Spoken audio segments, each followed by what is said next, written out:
Hi, everybody. Dan Illman and Mike Beer, the DRF race of the day for Thursday, April the 9th, race number 9 at Gulfstream Park. We're going a mile and a 16th, pretty competitive optional claiming group. Before we get started with the analysis, I want to remind you, please try the new DRF mobile pass performances. You can view DRF PPs anywhere, anytime with true mobile access and the exclusive lifetime buyer speed figure graph.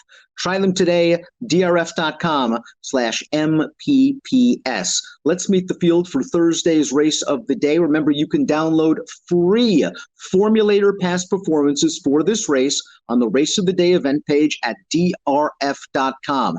Access them, handicap along with us. This is a really interesting field, Mike. We've got a new shooter, the two youngest of 5, stepping up out of the maiden ranks after a sharp score. And you've got 2 Todd Pletcher trained horses, the 4 Moretti, the 7 Blew It, both coming off, I guess, somewhat disappointing performances, but I guess both could win on their very best day. Yeah, I think that's true, Dan. I mean, especially in the case of Blew It, who just, missed a lot of time and hasn't been that good since he's come back. But I mean, if you're talking about the 2 horses, at least in my opinion, the 2 horses who have run the best races so far in their careers, I mean, I think the 2 Pletcher's horses are those 2 horses. Timeform US believes that Moretti, adding blinkers, could make the front in this race, as he did in his most recent start at Laurel, where he was a heavy favorite. He made the front that day in a 2-turn event, and he finished second to a pretty decent horse in pretty good year. I'm not sure if Moretti needs the lead in order to be successful. I wouldn't be surprised if youngest of 5 takes advantage of that inside post and tries to get up close early as well. Yeah, I don't know if they necessarily want Moretti on the lead in this race, but certainly he's fast enough to get there if they do decide that's how they want to ride him. Stretch out sprinter Stone Hands also figures to be forwardly placed, and maybe that's the one that grabs the early advantage. Let's take the field in post position order, and I wonder if I maybe underestimated the 1 Indian Counselor. I picked this horse 4th, and maybe that's going to come back to haunt me. I liked him last time out in that turf race where they stretched him all the way out, and I thought he ran a really nice race. I thought that was a good pace going on. He was up close to that pace. He fought it out until about the 16th pole, where he faltered from his early efforts. And if you look at his dirt races, a couple of wet track races, 1 at 1.25 miles, I think this horse is dirtied up, and he still has some upside potential. Yeah, that's what I thought too. And even though it looks like he's really improved on grass since he's come back from the long layoff, I just wonder if he just hasn't improved overall as a horse, Dan. He came back as a new gelding. I do think he's run well in both of his races down here so far. Now he's 3rd off the layoff, going turf to dirt. And while, listen, he does have something to prove on the main track, just going back, and I know his debut was in the slop, Dan, but I thought he ran really well in that race, just getting going too late and gaining a ton of ground before galloping out really well. I think he's going to handle dirt. I'm going to use this horse.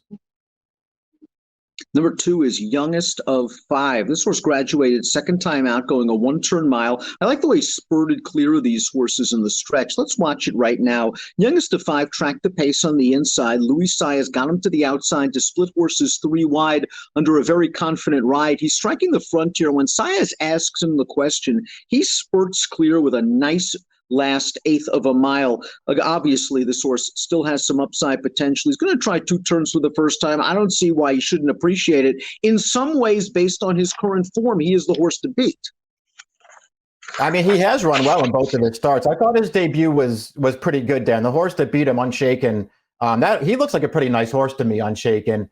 Obviously, this horse won very easily last time. I wonder how good that field was. It didn't seem to me like he was beating anything there. But listen, I'm not going to knock his first 2 starts. He's run well both times. Formulator fact for trainer Stanley Huff: of the past 2 years on dirt, with maiden winners last out, 3 for 11, that's a 27% winning percentage and a positive return on investment. Let's move on to 2 Dare, who's up next for trainer Ralph Nix. This horse made his first start of the year last time out, one of those starter stakes races at Gulfstream on February the 17th. I don't really think he ran that badly at all. He was pretty far back in the early portion, moved up along the inside on the turn. I thought he was in a minor traffic in the stretch, finished okay in a race where the 8th place finisher came back to earn an 81 buyer when running second. My one problem is this horse has mostly been a starter optional horse for the majority of his career, and now he's kind of stepping up a bit in class.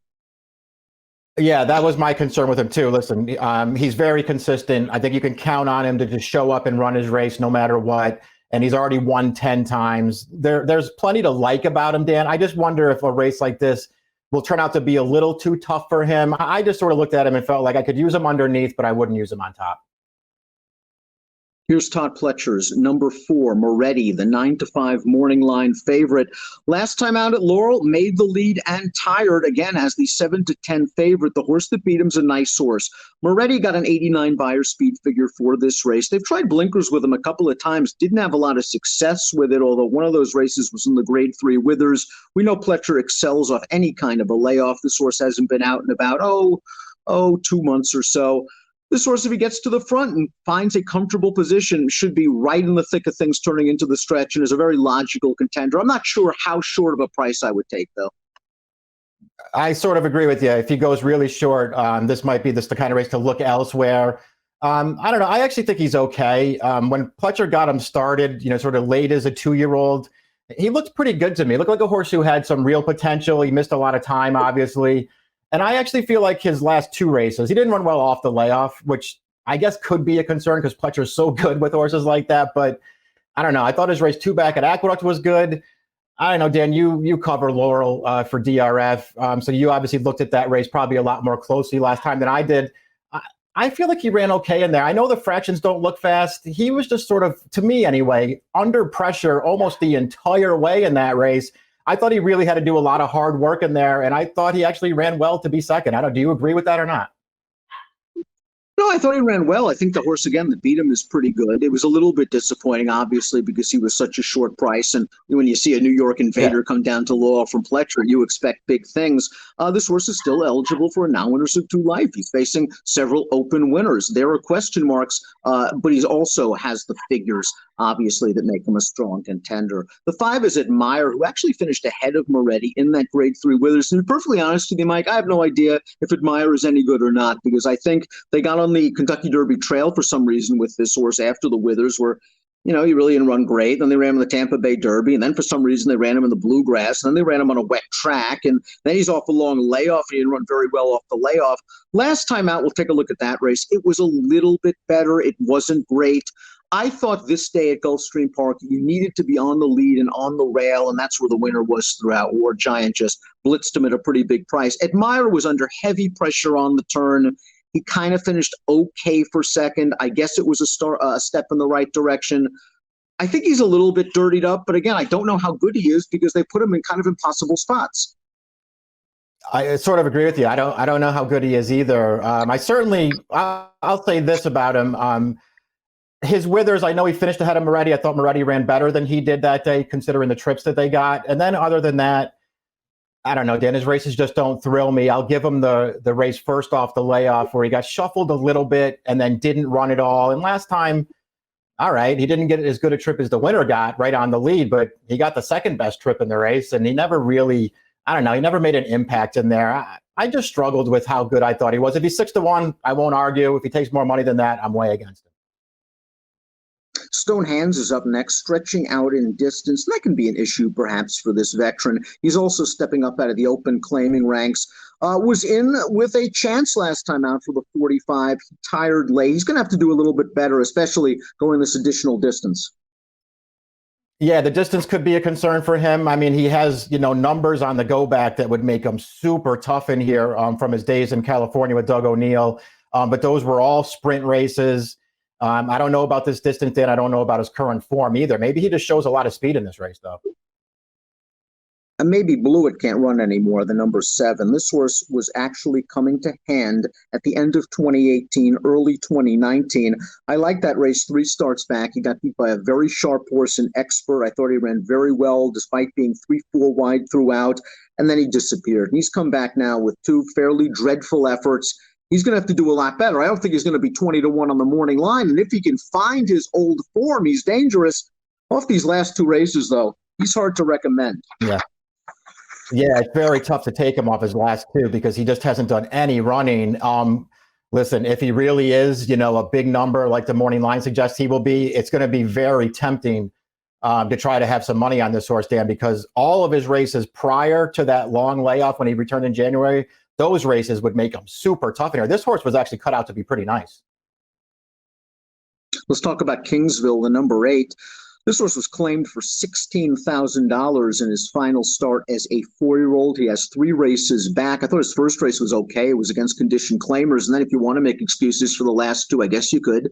2 back at this level. He was in against Hidden Scroll, who's probably a stakes horse now. And last time out, he was just overmatched against better horses. He takes a double drop in class. I'm not sure the drop in class is steep enough, though. I think he's more of a mid-level claiming sort.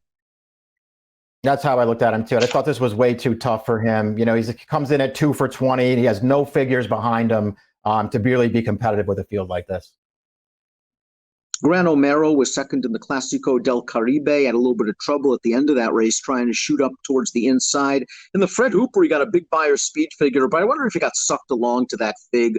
There was a very fast pace on. He swung to the outside. He was making up moderate ground late. And last time out, it's kind of an even performance in a race where he finished behind Admire, although I think you can argue that the track was against him that day. The track was probably against him in that spot. Not that he really did that much running. He looks to me, Dan, like I have no problem with him. I think he's actually a pretty nice horse. He looks to me like a horse who wants to go a lot longer than this.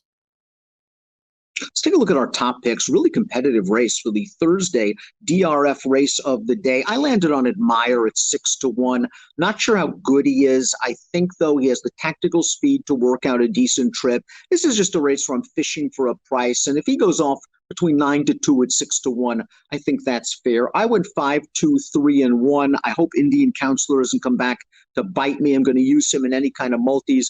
Moretti just seems very logical. Yeah, I just kind of chalked it out. I just, like, again, I think his last 2 races are both good, and I just feel like this is probably an easier spot than either one of those races. I'm not going to sit here and advocate for him at a really short price, Dan. Maybe I should have just put Indian Counselor on top because he was the other horse for me. I like 4-1. 4-1 for Mike, 5-2, 3-1 for me. Race 9, Gulfstream Park on Thursday is your DRF race of the day. Approximate post time 5:07 Eastern. Good luck.